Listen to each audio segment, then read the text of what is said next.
nisy moa zany ny fanafian Jiolahy izay nitranga tamin'ny 20 octobre 2024 tokony tamin'ny ariva tao amin'ny toerana antsoina hoe ampitarafana fokotany ao ihany ary commune ambanivohitra Ambotolazana izay ao anatin'ny district'ny Toamasina faharoa.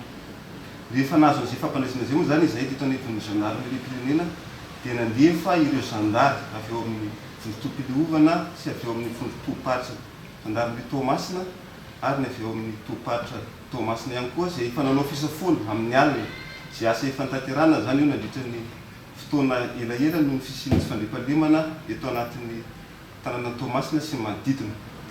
Ary raha ny fitrangan'le fanafiana dia Jiolahy folo lahy mirongo fiadiana, nisy basy, nisy fibarana ary famaky. Ireo zany nateraka ny asa ratsy io tao amin'ny tokantranona olona anankiray izay mpivarotra hita madinika. Nandritra izay fanafiana izay dia very ny vola mitetina 2 hetsy sy 2 tapitrisa ariary ary lavanila efa vita ombana moa zany eo amin'ny avarotra 2 kilao ary hita madinika maromaro.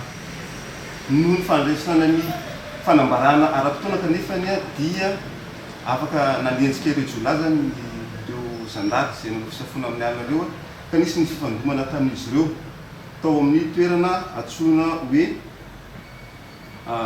Akarabato, fokotany Vohitrabato, commune urbaine Toamasina.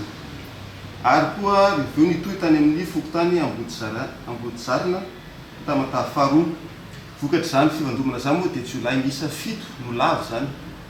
Lavo teo ampantirana izay asa ratsy izay zany.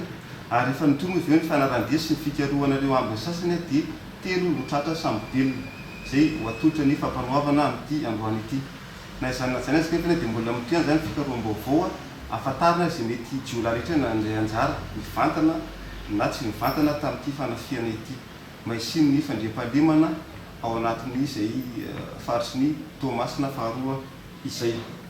Ankoatran'ireo Jiolahy lavo sy voatratra ireo moa zany dia misy koa ny basy vita gasy anankiray tratra miaraka tamina famaky sy fibarana izay fitaovana nampiasain'ireo Jiolahy ireo nandritran'io fanafiana io.